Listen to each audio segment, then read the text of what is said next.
Cumprimento os amados irmãos com a paz do Senhor nessa manhã. Louvado seja o nome do nosso Deus por estarmos mais uma vez na sua presença, junto com os irmãos em comunhão e adoração, aprendendo da sua palavra. Convido aos irmãos para se colocar em pé, possamos fazer uma oração, dando início a essa última escola dominical no ano de 2020. Senhor Jesus, nós queremos te exaltar para cada irmão, cada irmã que está nesse lugar, os pastores, os obreiros, os adolescentes, a cada um dos irmãos que estão nessa casa, para aprender um pouco mais da sua palavra. O ano se passou, o Senhor tem nos dado vitória, tem nos mantido de pé, tem nos livrado do mal. Senhor, abra a nossa mente, o nosso coração, que possamos ser tocados mais uma vez pela sua palavra, alicerçado por ela. Nos ajuda, renova nossa fé e nos fortalece nessa manhã maravilhosa que o Senhor nos tem dado de saúde e de bênção na tua casa, Pai, em nome de Jesus, Senhor. Amém. Chamando aqui a Senhora Giovana para estar louvando a Deus pelo da ata do número 46.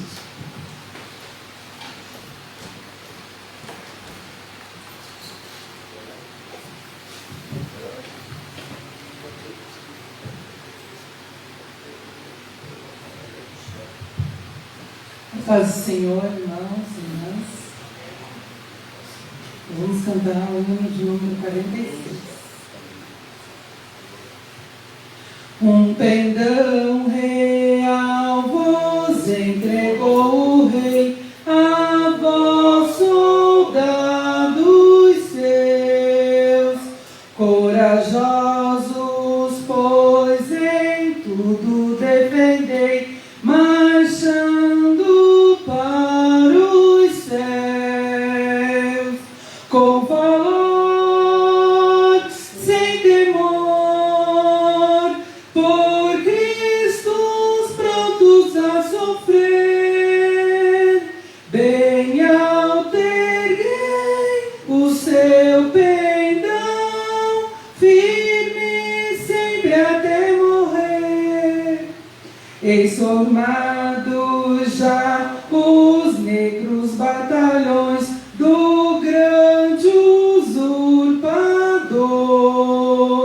Declarai-vos hoje, bravos campeões, avante sem temor, com valor, sem temor, por Cristo prontos a sofrer, bem alto erguei o seu pendão, firme sempre até morrer.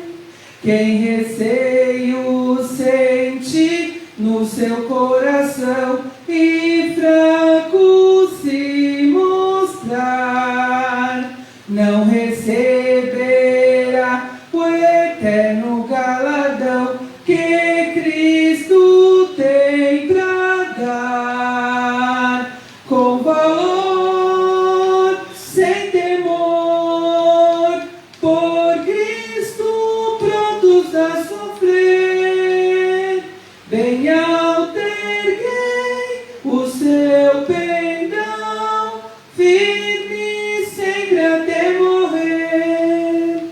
Pois sejamos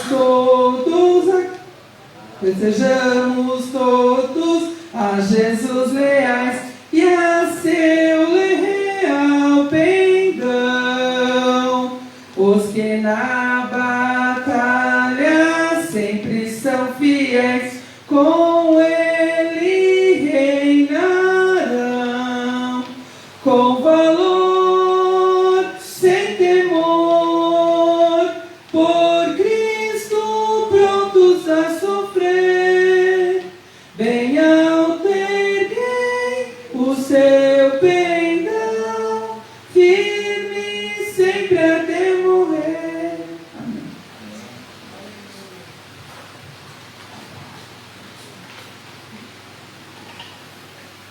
Aleluia.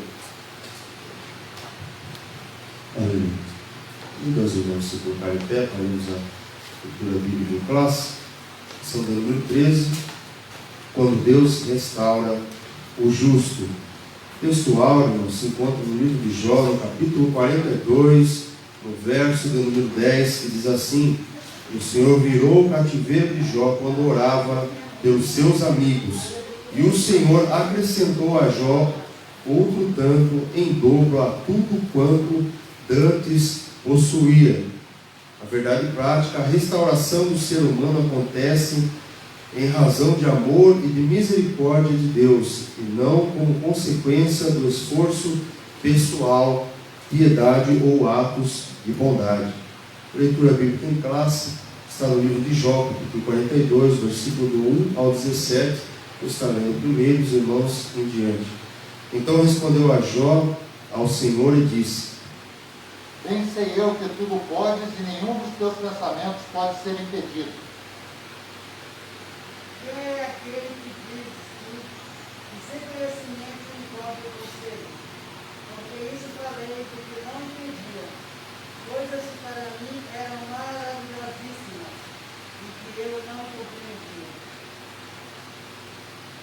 Escuta-me, pois, e eu falarei, e eu te perguntarei, e tu ensina-me.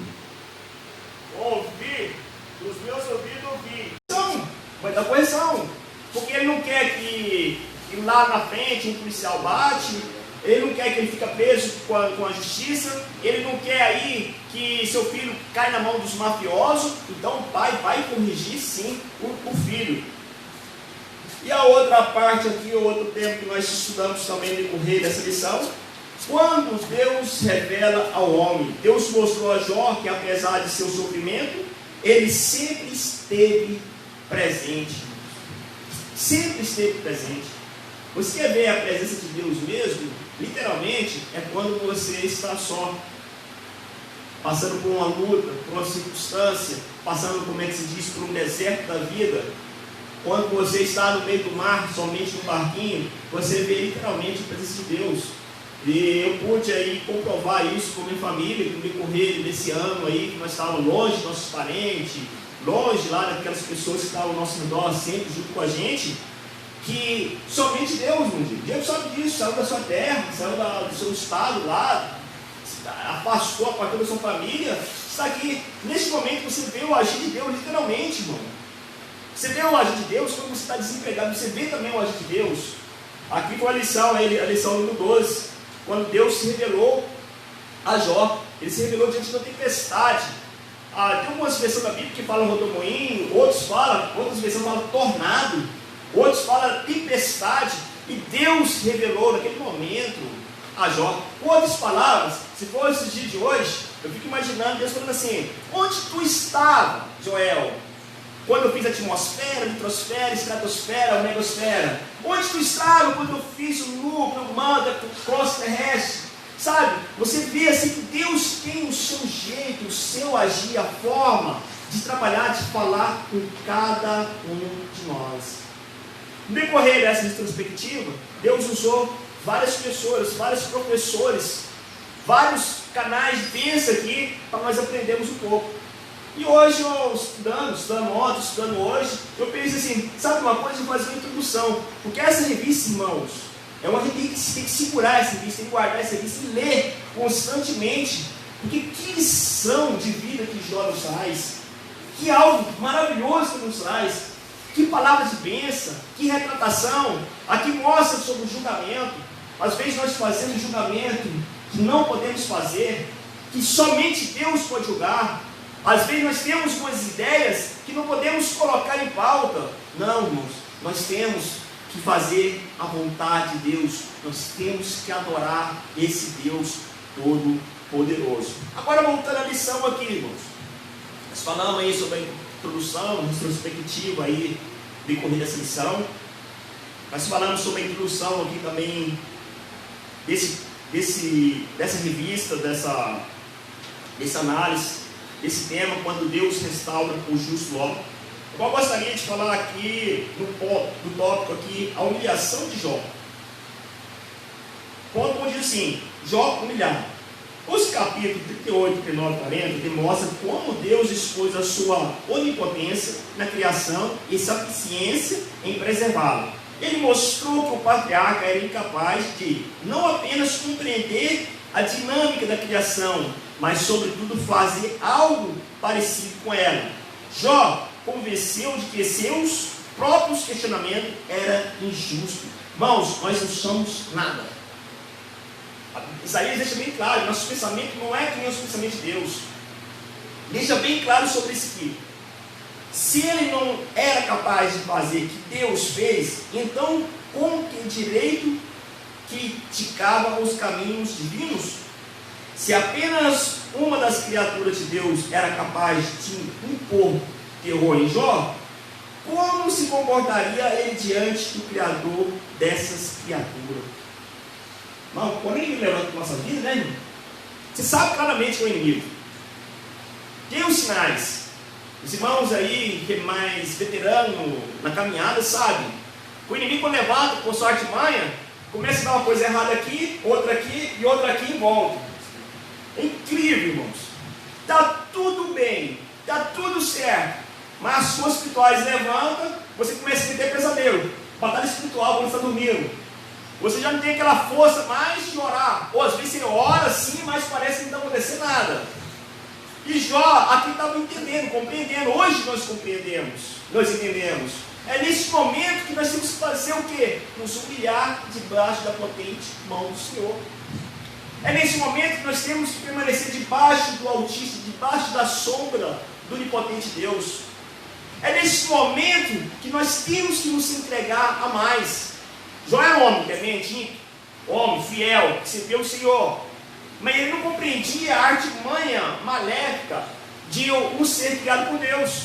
Ele não compreendia. Agora imagina só ele compreendendo, agora ele tem uma visão completamente diferente. Se uma criatura fez tudo isso, quem seria eu, quem seria nós, diante desse Deus poderoso, o Criador de todas as coisas? O que seria? Eu fico imaginando, quando Deus parece com Jó, que Deus começa a falar, começa a fazer pergunta para ele fica sem resposta.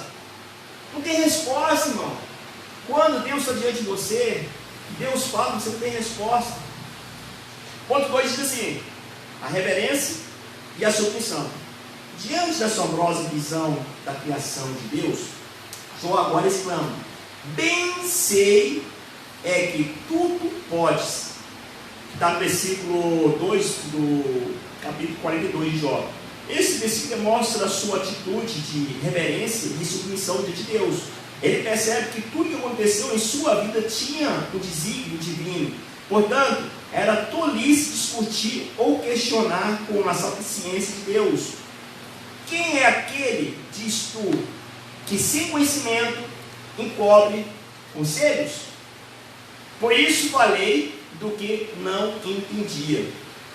Aqui ele diz assim: ao repetir a censura que Deus lhe fizera anteriormente, no capítulo 8, Jó demonstra não ver mais injustiça alguma nas ações de Deus. Ele admite que agiu com presunção, pois desconhecia os sábios propósitos divinos. Deus tem algo para fazer em nossas vidas. Então Deus, Ele enfrenta a maré, faz o que for para que a promessa dele se cumpra sobre nossas vidas. E às vezes, irmão Diego, às vezes as pessoas falam muita coisa: está acontecendo isso porque tem um pecado oculto lá atrás. Sendo que você já pediu perdão dos seus falhas, das suas fraquezas, sendo que você já pediu perdão, todos os dias você está pedindo perdão. Senhor, me perdoa por meu pensamento, Senhor, me perdoa por minha visão, me perdoa porque eu fiz isso que era para fazer, me perdoa porque eu não fiz aquilo que era para fazer. E de repente chega. Só que às vezes, quando você está passando por um processo de luta, que você está passando por um processo de dificuldade, onde o inimigo levantou as trincheiras contra você, você começa a ouvir. Parece que você fica sensível a ouvir esses comentários. Você fica sensível a ouvir esses pessoal: tem um pecado, ó, tem alguma coisa errada aí, ó, você não está fazendo as coisas certas. Irmãos, tudo existe um processo. Existe um processo nas nossas vidas. Existe uma circunstância. Quando é para você passar, você vai passar. Não adianta, irmão. A minha luta, não é a sua luta. A sua luta não é a minha luta. Às vezes, se olhar para você: essa luta aí, tipo de letra, sabe? Isso é um passo. Mas às vezes, você, da mesma forma, as pessoas olham para a minha luta. Então cada um tem uma luta específica. Aqui, ele tinha perdido aí, tinha mexido aí sua vida na parte moral, na sua vida familiar, ali tinha mexido na sua vida espiritual, ali também que envolvia a sua vida espiritual, porque em qualquer momento ele poderia estar cometendo um erro, em qualquer momento ele poderia estar pecando, algo que ele fez. Será que se acontecesse com a gente, nós não faríamos o mesmo? Será que nós faríamos o mesmo ou não? Será que a esposa, às vezes nós podemos falar assim, aquela esposa lá não tinha comunhão, mas não é fácil perder 10 filhos. Não é fácil. Eu me lembro, certa vez, que tinha um patrão e ele saiu numa festa, naquela época poderia andar muitas pessoas na caminhonete, e ele saiu na festa, tinha bebido muito, e foi para minha cidade, era outra cidade. Ele bateu a caminhonete, irmão Diego, ele morreram 8 parentes. 8 parentes. A esposa dele, a filhinha dele, morreu 8 pessoas. Naquela época, muitos anos atrás, então muita gente estava na caminhonete aberta e tudo. E eu vi ele, alguns meses depois, ele estava completamente transtornado, arrasado. Eu passei no dia lá no velório, na casa dele, naquela época, era na casa, o velório, tinha 8 caixões, tinha um caixãozinho pequenininho, branquinho lá. Eu não tive coragem de entrar naquela época. Então foi uma fatalidade muito grande. Foi um erro que cometeu. Mas se não for a misericórdia de Deus sobre a sua vida, ele seria uma pessoa que poderia até suicidar, cometer um erro contra o seu próprio corpo, contra a sua própria alma, sabe? Existe fatalidade, existem coisas que dá para evitar, e outras não. Outras você tem que passar pelo processo, você tem que passar pela luta. Por exemplo, o filho desse rapaz, desse moço, o filho dele tinha um dos filhos que não estava no acidente, mas ele viu todas as pessoas mortas, sabe? Não é fácil. Aí a gente tem que nos colocar também na posição daquela pessoa que está passando por um processo. É um processo que nós estamos passando. Aqui colocou ali também, ali no tópico 1, Jó é humilhado, Jó se convenceu de que seus próprios questionamentos eram injustos, nós falamos aí.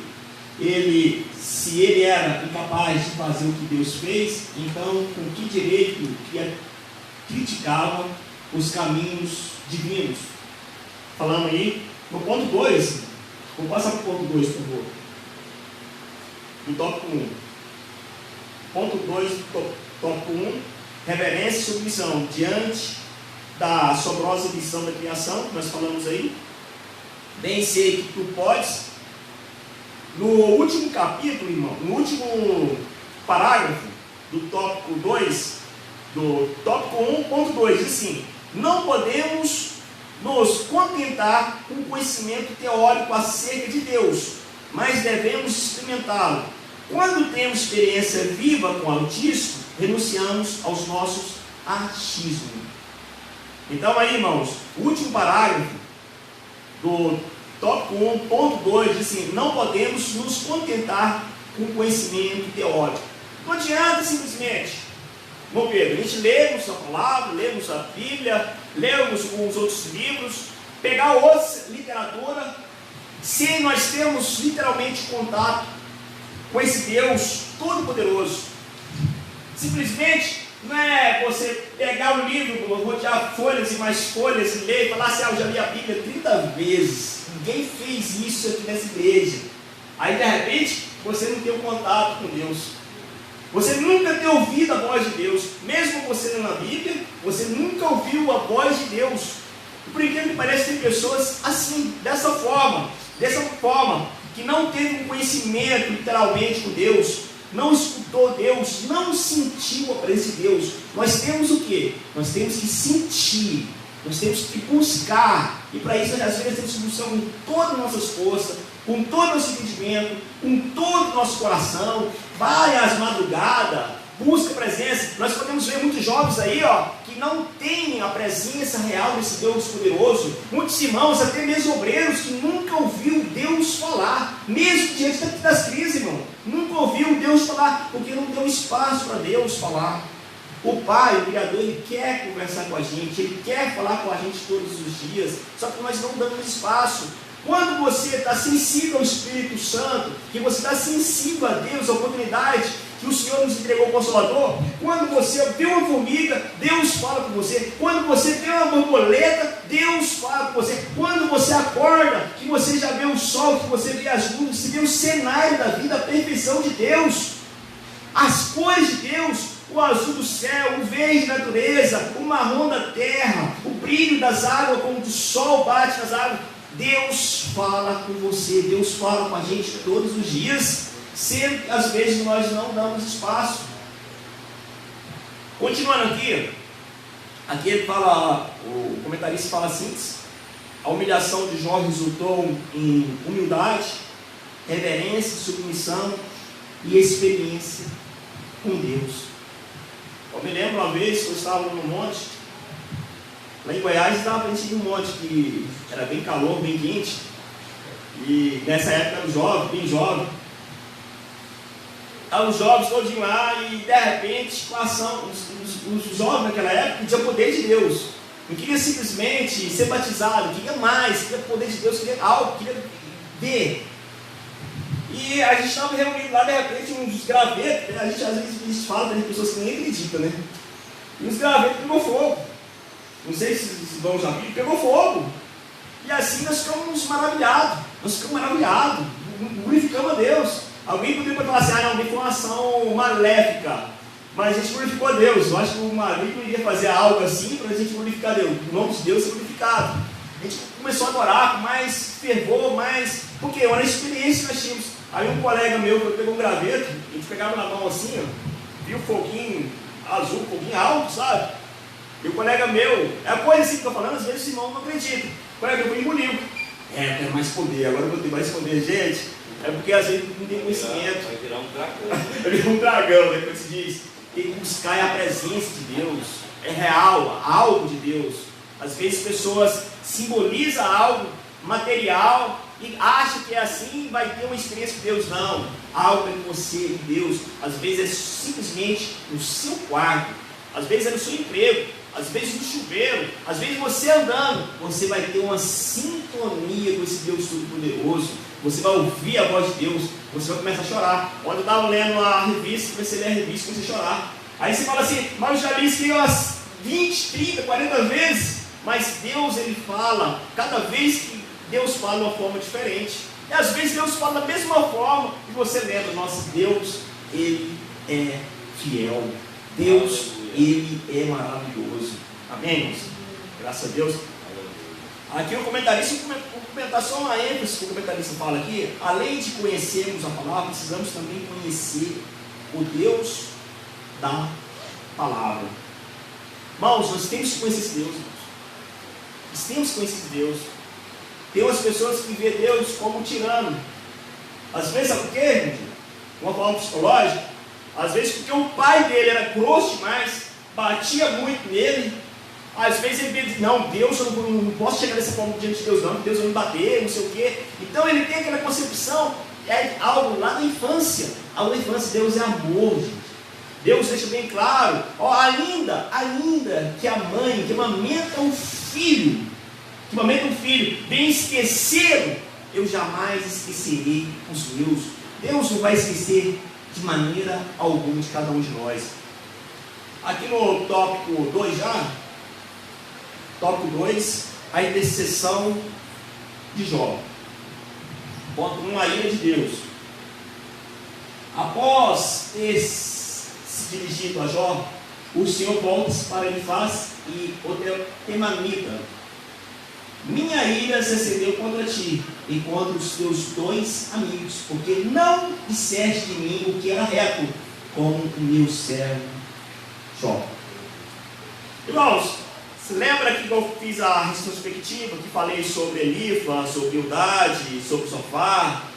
Todos eles tiveram uma teologia diferente. Cada um chegou diante de Jó de uma forma diferente. Eles tentaram agredir Jó com palavras. Eles tentaram forçar algo que Jó não estava vivendo, que não tinha passado por isso. Olha só, os pecados, só os pecadores sofrem. que são teologias, irmãos. Algumas linhas de pensamento. Só os pecadores, irmãos, todo mundo passamos por lutas. Jesus deixou bem claro: olha, no mundo tereis aflição. No mundo nós vamos ter aflição, mas nós temos que ter um ânimo, porque Jesus venceu por nós. O que Paulo passou, o que Pedro passou, o que Tiago passou, todos os demais apóstolos que passaram, a forma que eles morreram, diz alguns historiadores que Paulo degoraram a cabeça, arrancaram a cabeça de Paulo na morte dele, amarraram ele sobre um cavalo e arrastaram ele ainda até que caísse a última gota de sangue do seu corpo. Irmãos, são lutas que nós, às vezes, nós temos que passar, e nós passamos. Mas Deus, Ele sempre vai estar com a gente, independente aonde que você esteja, aonde a situação que você esteja, com a situação de Jó, Deus estava com ele, Deus estava mais próximo dele ainda. Eu fico imaginando, irmãos, ele sentindo uma radiação, ele sentindo, na medida que estava passando aquela luta, ele sentindo uma queimação, algo no corpo diferente, ele sentindo algo inexplicável. Eu estou passando por isso, mas estou sentindo algo inexplicável, irmão. A presença de Deus em nossas vidas. Não sei, muitas pessoas que já ficaram doentes, eu certa vez eu fiquei doente. O Pedro passou esse dia agora, né, com uma dificuldade no seu organismo. Certa vez eu fiquei doente, passei mal, mas sabia que a presença de Deus era real na minha vida. Se eu morresse, pastor, estaria na glória, estaria com o corpo revestido, corpo incorruptível. Sabe, se eu morresse, às vezes nós nos preocupamos demais. É nesse momento que Deus está mais próximo da gente. Sabe que você armazenou aquela oração, aquilo que você pediu, aquela comunhão que você teve? Nesse momento que Deus começa a demonstrar o impossível sobre a sua vida. Aí no sofá, ele fala sobre o justo não passa por tribulação. Gente, que loucura é essa? Como que o justo não passa por tribulação? Paulo falava sobre isso. Quem vai separar do amor de Deus? Tribulação, angústia, perseguição, a fome, nudez, a espada. Quem vai separar do amor de Deus? Gente, é isso que nós temos que observar, é isso que nós temos que analisar. Jó passou por isso tudinho, mas ele tinha algo diferente, ele tinha a sabedoria de Deus, porque ele armazenou isso lá atrás. Continuando, aqui pode passar aí. Tópico 2, o pecado dos amigos de Jó. O pecado dos amigos de Jó foi, evidentemente, exaltar a justiça de Deus, mas limitar o seu poder soberano. Para ele, todo sofrimento deveria ser uma consequência de um juízo divino como uma resposta a um pecado praticado. Misericórdia, irmãos. Se nós olhássemos para esse lado aí, irmão, nós estaríamos, como é que se diz, sem auxílio nenhum, né? Porque nós passamos por tanta coisa, tanta situação. Aqui diz aqui, ó, tópico 2.1, a ira de Deus, por ter se dirigido a Jó e voltasse para Elifaz, o temamita. A minha ira se acendeu contra ti e contra os teus dois amigos, porque não disseram de mim o que era reto como meu servo Jó. Essa palavra diz muito sobre o conteúdo teológico do livro de Jó. Demonstram que as exposições feitas pelos seus amigos não eram todas verdadeiras, pois partiam de premissas falsas. Eles não apenas acusaram o patriarca, mas associaram o seu sofrimento a algum pecado cometido a ele. Aí quem enfatiza aqui também, ele humilhou-se a respeito de suas falas precipitadas, que revelam orgulho e falta de bom senso. Em outras palavras, ele errou durante o sofrimento, mas não por conta de pecados cometidos antes do atual sofrimento. Aí nós vamos pular aqui já para o ponto 2 do tópico 2, que diz assim: o pecado dos amigos de Jó. Quem já enfatizei aí, o pecado dos amigos de Jó.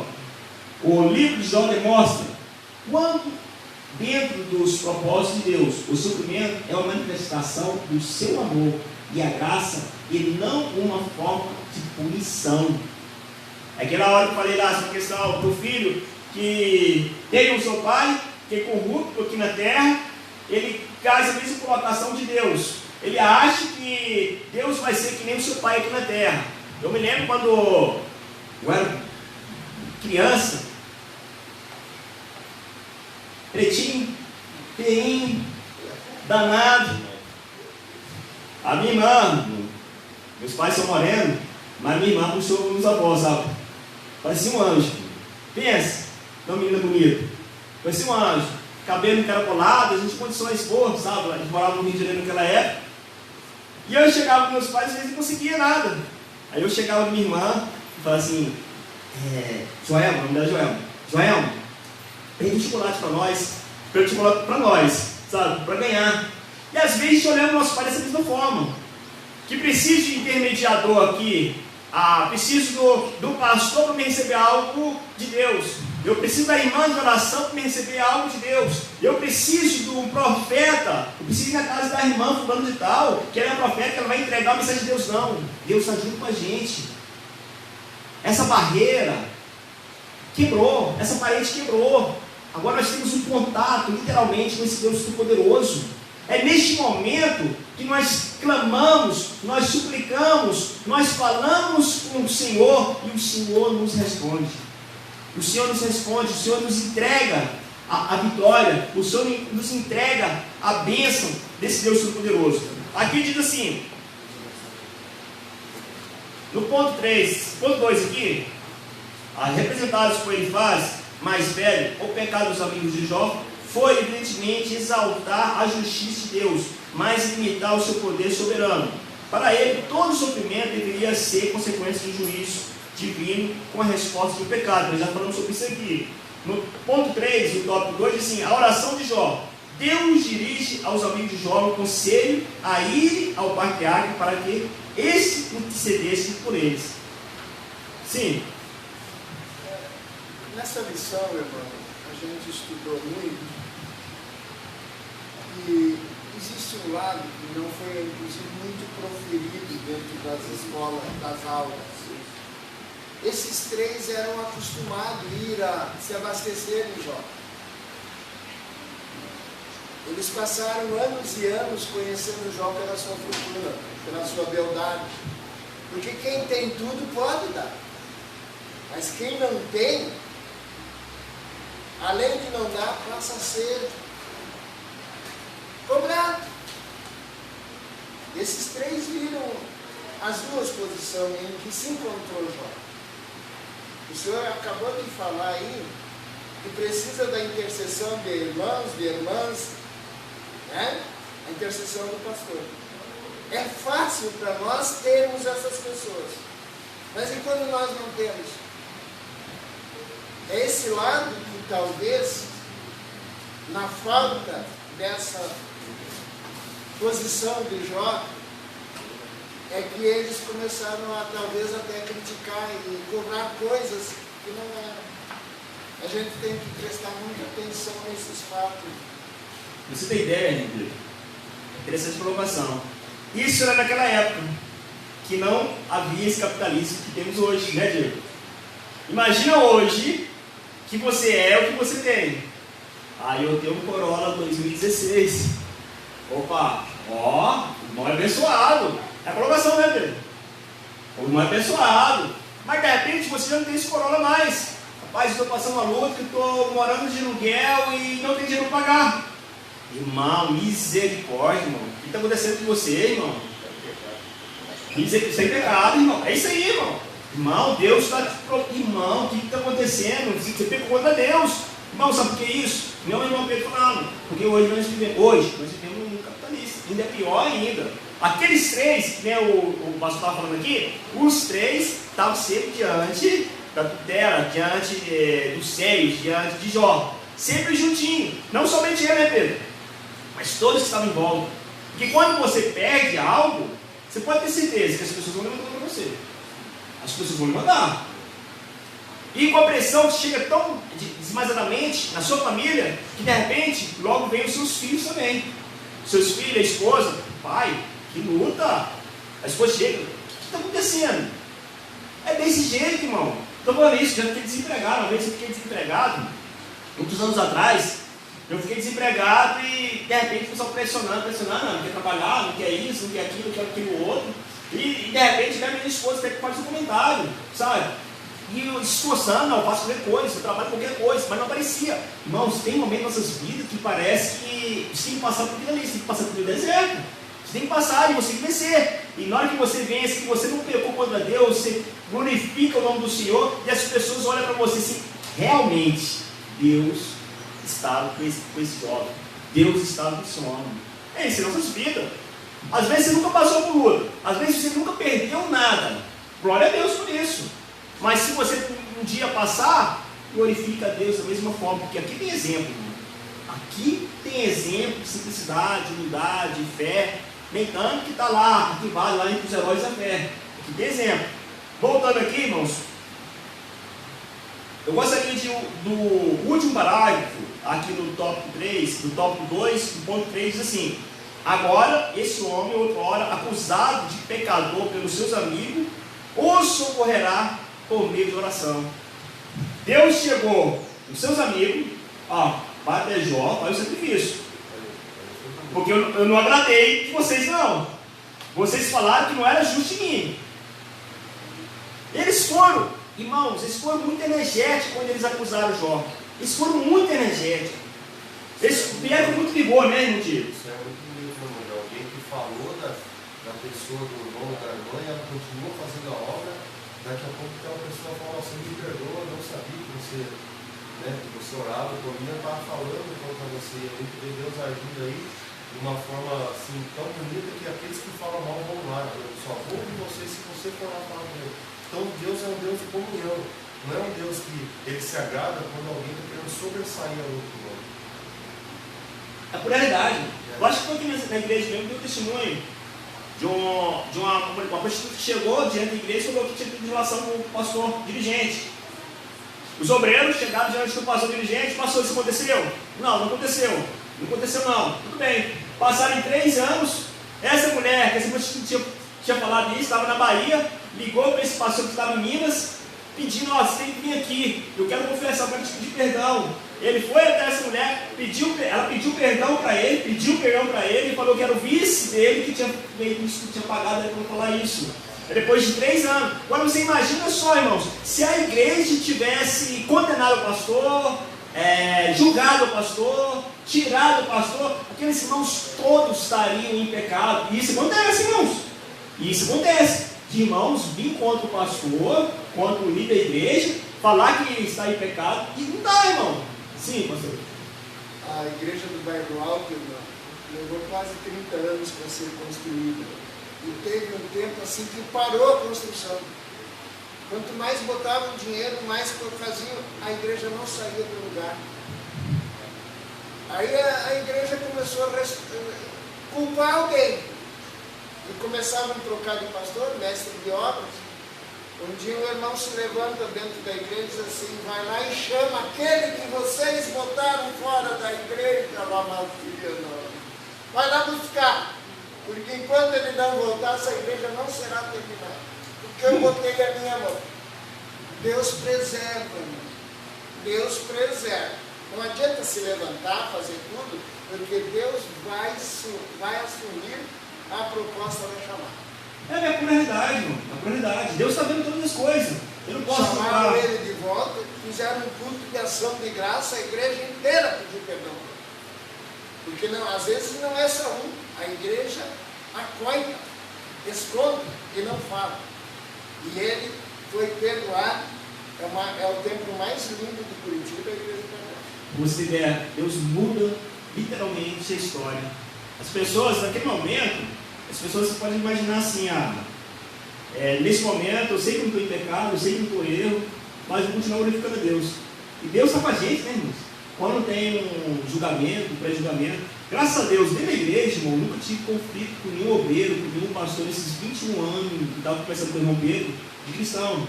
Graças a Deus, não tive nenhum conflito, sabe? Glorifico a Deus por isso. Mas já vejo outros que passaram por grande tribulação, vários pastores que passaram por grande tribulação mesmo. Põe para mim, por favor, irmão, tópico 3. São 10h35, a hora não espera. A restauração moral e espiritual. Ali, ó, tópico 3, ponto 1 diz a restauração moral e espiritual. A restauração de Jó acontece primeiramente nas dimensões moral e espiritual. Convém destacar que as bênçãos recebidas por ele devem ser vistas como uma restauração e não uma retribuição. O homem já era abençoado. O homem já era muito abençoado. Deus agora fez o quê? Restaurou. Porque o mais importante de tudo isso, irmão, é a sua vida espiritual com Deus. A sua comunhão. Então, um verso que eu gosto muito de falar, que está lá em 2 Coríntios 4, Paulo fala assim, não atente às coisas materiais. As coisas materiais, vai passar, vai dissolver, vai sumir. Mas atente no espiritual, que é eterno. O que Deus tem proposto para cada um de nós é eterno, irmãos. Irmão, vai aparecer cabelo branco, cabelo vai cair, a barriga vai aumentar, você vai aparecer todo, o corpo todinho e tudo, sabe? Mas o que vai prevalecer é a sua eternidade, a sua comunhão, a sua sintonia com esse Deus todo-poderoso. Não adianta. Mas aqui, Deus restaurou moral e espiritual. Os seus parentes estavam longe. Os parentes estavam longe. Os seus amigos, apesar de perto, estavam longe.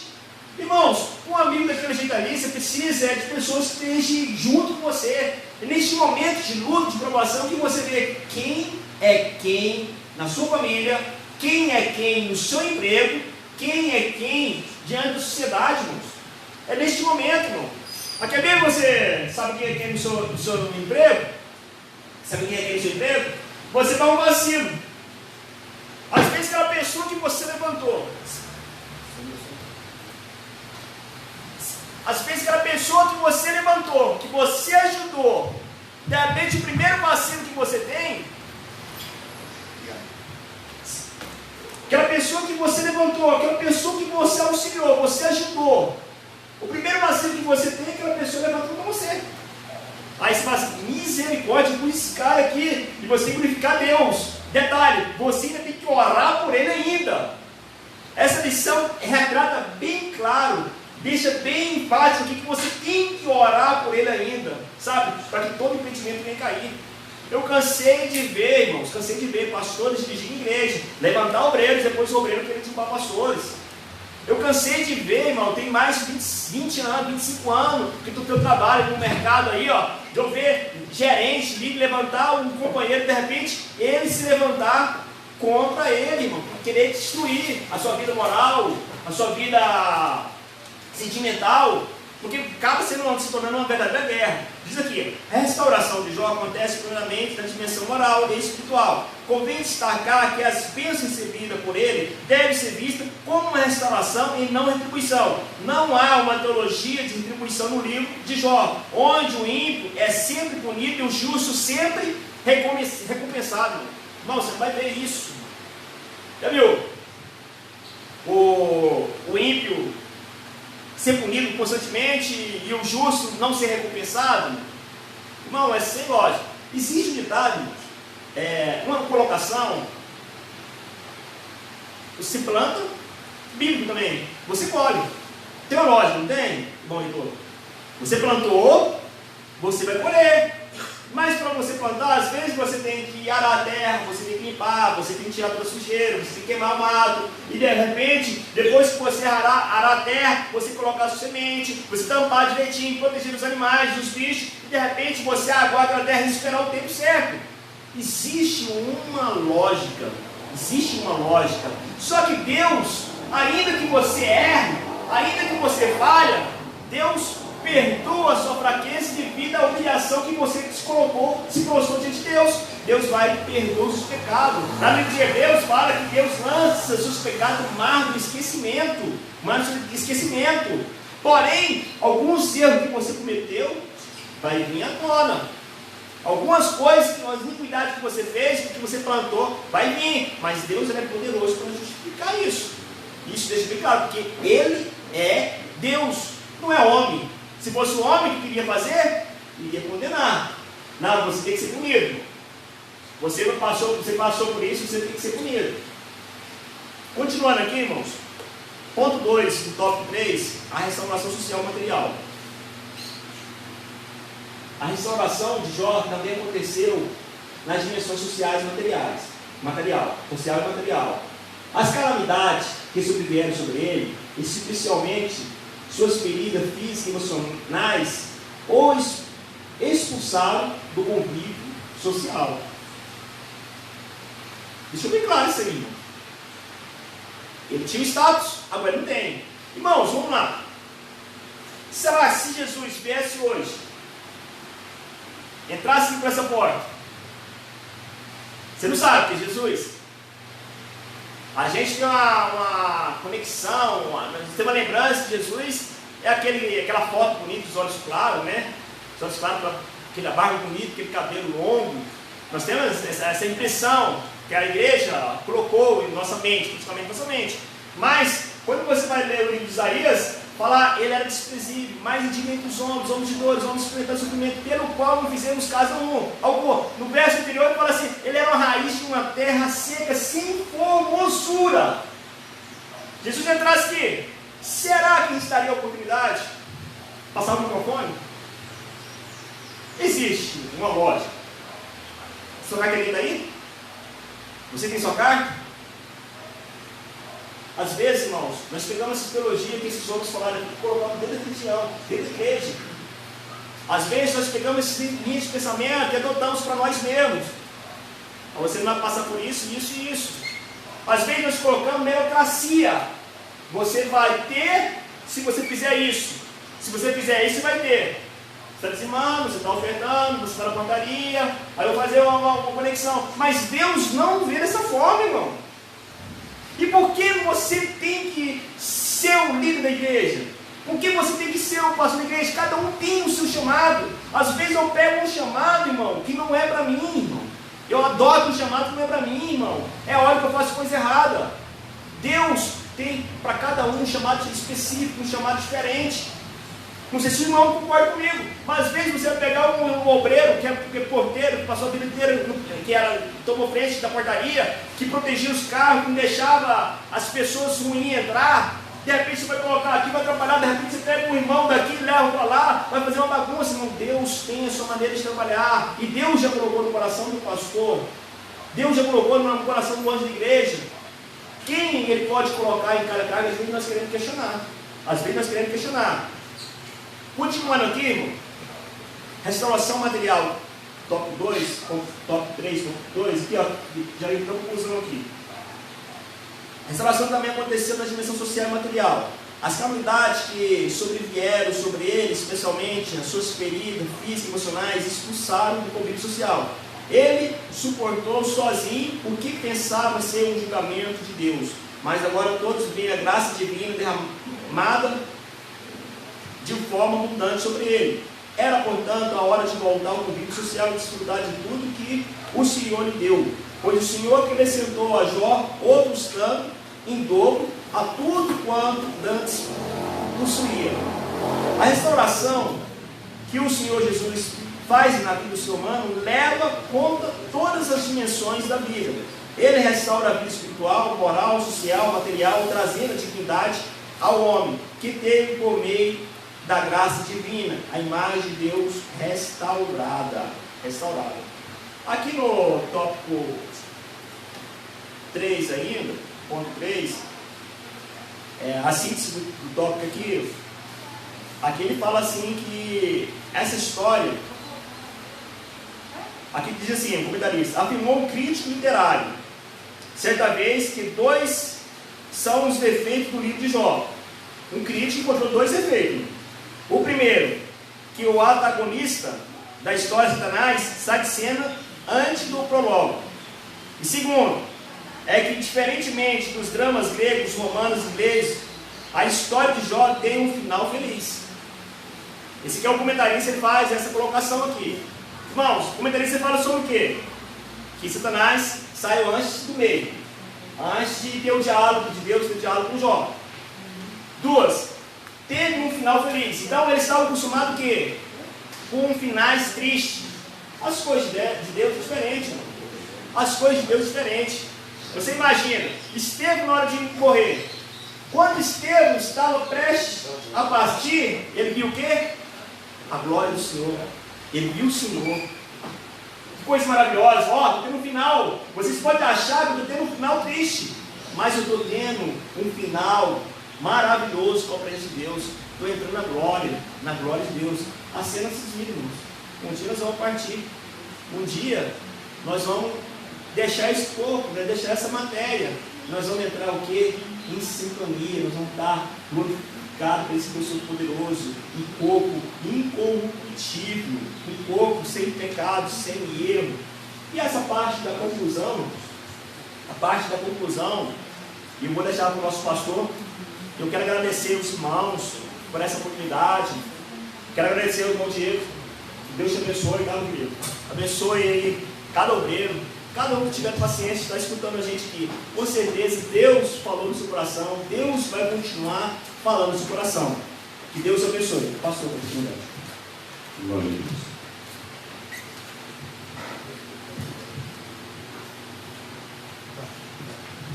Amém, irmãos? Aprenderam bastante aí? Essa lição que nós estudamos desde o começo, uma lição maravilhosa. Só conclusão aqui, chegamos ao final de mais um trimestre. Aprendemos que nem sempre os ímpios são punidos e nem sempre os justos são recompensados.